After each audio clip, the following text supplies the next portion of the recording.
Hey, what's up, guys? Welcome to MYC Uncensored with Satini. Today I'm joined by a special guest, Carrie. Woohoo! Woo. Hi, Carrie. How are you? Good, I'm good, thank you. That's good. Carrie is going to be joining us on the podcast today. Just can you just tell them a little bit about what you do, what your role is, and yeah. Okay, hi everyone. My name is Carrie. I'm the Adolescent Counsellor from CMCS. I've been doing the Adolescent Counseling for about 3 years. Mm-hmm. Wow. So looks like we are talking about some mental health issue today. Yeah, so thank you to the young person that sent in this question, or I guess topic, and it is mental health having a stigma around my family and by certain friends. So mental health is, quite an important topic. So once again, thank you for sending it through, and I'm sure many people will benefit from this podcast. Yeah. Yes. Great. I guess we'll start with what is mental health. So if you don't know, mental health as defined by the Oxford Dictionary is a person's condition with regard to the psychological and emotional well-being. And then according to Black Dog Institute, there are about 3/4 of common mental health problems which emerge before the age of 25 years old, and more than 40% of Year 12 students report symptoms of anxiety and depression higher than the normal range for their age group. Great. Wow. So, yes. Carrie, you do, I'm not sure if you mentioned this earlier, but you do counselling at a school, yeah? Yes. Sometimes I went to the school in high school, and I do a little bit counseling in the school for the students. Yeah. So would you say generally, anxiety and depression is something that a lot of them come and speak to you about? Yeah, pretty much it's quite common. The high school students normally facing the anxiety about their studies and some issues they're facing in their life. Yeah, so it's quite common. And so then with mental health, there can be stigma, and stigma is when someone is stereotyped or labeled. So usually they're viewed in a negative way, and people with mental health issues can be stigmatized as being, for example, weak, for seeking help. Sometimes they're called crazy or perceived as more violent than others in the community. Yeah. Well, recently years, I think the mental health stigma is eased a little bit. Yeah. But I think 5 years ago is even longer time. They have very strong bad information about mental health. Yeah. And most of the people were seeking counseling or getting support from others, from professionals, is weak. Especially for the boys. Yeah. And some of them also, and maybe, some of you out there probably feel the same. Like you might feel shame, so you isolate yourself or, just prevent yourself from seeking the help that you probably could, really benefit from. Yeah. But yeah, anyways, we gave out a few surveys to some of the young girls, and it was just some questions, 8 questions about what young people think on mental health and stigmas, and the what was it, the experience of mental health, oh my gosh, not the experience, the views how of they their look parents, at it. yes, yeah, and of their parents and their friends. Yeah, it So sounds interesting. Yeah, Let's so we're going to look go at through it. Yep. So the first question is, what do you know about mental health? What are your thoughts on it? Okay. So one of, we're going to say a few of the answers. And the first one was, it's something to do with the mind or a good mind. Yeah. Another response is, mental health is the well-being of your mind, and it is important to have a good mental health. Yep. And then another one is mental health is feeling unwell and unable to function in school or in the community. Yes. So pretty much from the survey, we can say the girls or the teenagers, they basically understand what the mental health is, and they are related to the ment, and they are thinking the mental health is important at a certain stage, and they will affect your school performance and your daily life. For sure. And then the second question is, if you feel stressed, do you think you would see a school counselor? If you have, how was it? If not, why not? And then we've got 2 answers. So yes, I think seeing a school counselor helps you think straight. Well, and then the second is, usually when I am stressed, I talk to my friends or my parents more than the school counselor, as I feel like the counselor may disclose it to the school authorities. Okay, so that's a huge thing, right? Yeah, with a lot it of the is. young people. So, well, as a school counselor, I think they are more talk about the students in the school and related to the school staff.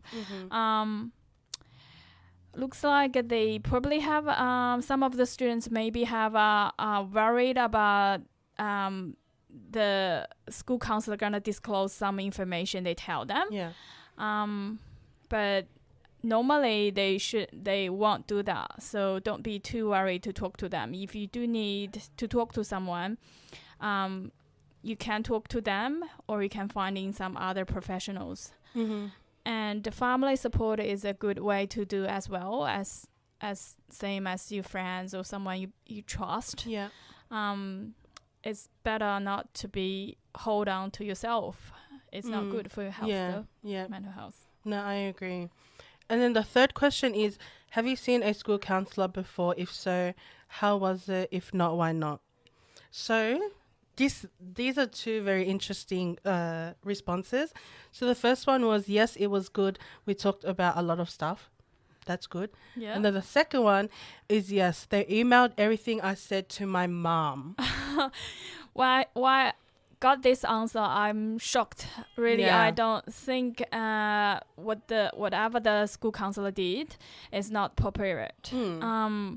Because when you're doing a counseling session with any professional or a school counselor, they should have a responsibility to keep in private. Yeah. I'm not sure why that happened, and that's exactly explained why the mental health have a stigma. Yeah, for sure. Because I think that's very inappropriate behavior.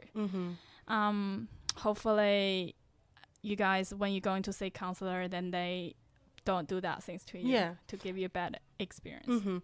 And I think it's also important to note, like, are there certain instances when the counselor has to disclose it to the school or the parents? Yes, but before they have a counseling sessions with you, they should explain the privacy to you and confidentiality to you first, and they will tell you in some of the cases, they're probably gonna disclose the details to other authorities. But most of time, no. They will keep in private. See, it's just like Carrie. Like, when we saw that, I was like, that's really unfortunate, right? Yeah, that's very shocking. Yeah. Who is this kind But okay, moving on. The fourth question is, if your friends told you about seeing a counselor, how would you view them? So we got interesting response again. So one was, no, I don't like sharing to other people. Okay. And the second was, I wouldn't want to have them as my friends. Oh, the second answer is really surprised. I wonder why that is. I don't know. Like, I guess there's also stigma in that too. Yeah. Like what that young person's personal, probably their views or their experiences with it. Yeah. I think as a friend, when your friends get trouble, you probably need to give them some support. And if they wanna talk to you about their stuff, you should be there to kind of support them in some ways.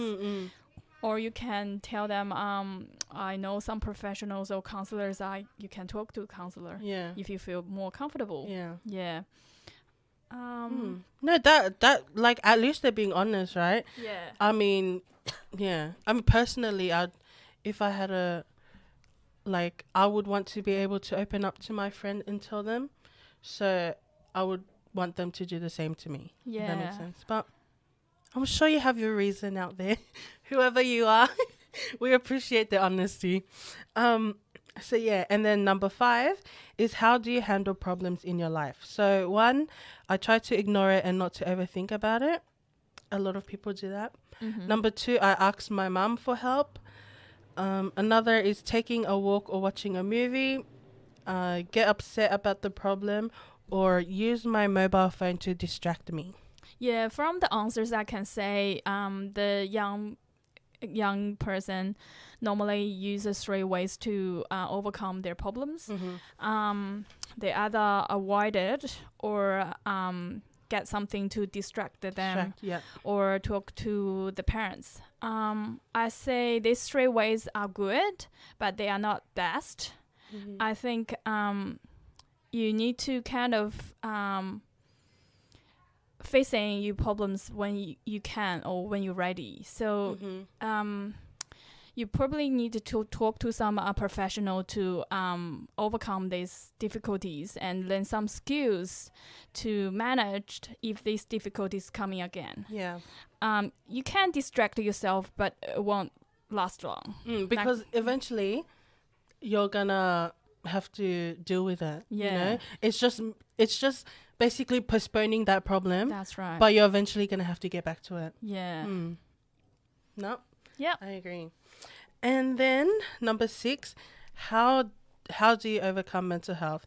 So a few said spending time with friends, reading books. I love that. Talking to someone close, and the other is ignore it. Yeah, some of the ways can work for a while, like ignoring it can be worked. But for the long term, you really need to learn some skills to kind of overcome from mental health. Mental health is quite normal currently. Like everyone were facing some problems or they have some mental health issues in some of the degree. But you don't want that things going even worse. So if you feels like you are a little bit down or you are something, you are not right, better to deal with at the beginning, not wait until getting worse.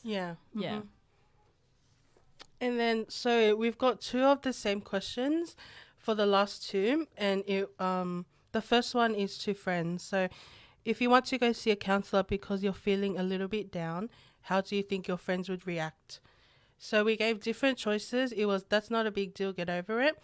Second was, are you crazy? The third one is, why would you? You don't look depressed. Fourth is change the subject. So, oh really, have you finished your homework? And we also gave the option to do another response. So most of it was, that's not a big deal, get over it. And then also other, they would want to know what happened. Yeah, so apparently I think half of the answer would be get over it. That's we were heard quite often from your parents and your friends.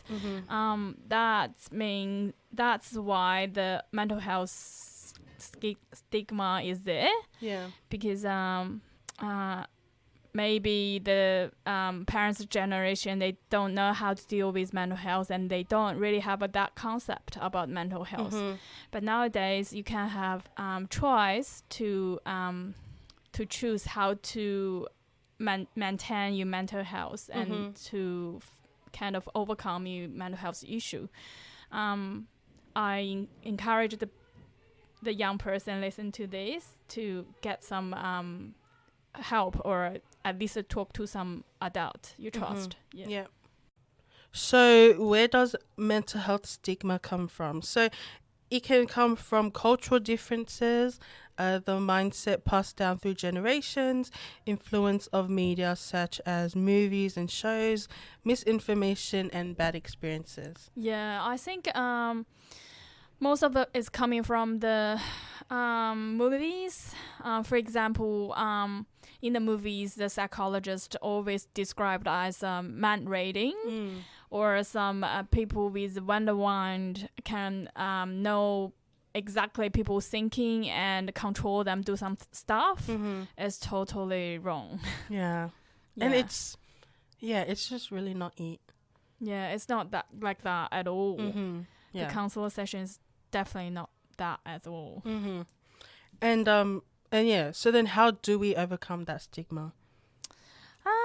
There's something we can overcome the stigma.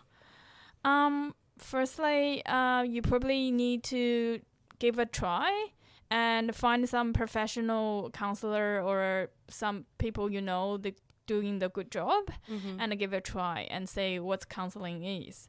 And hopefully you will get a positive experience.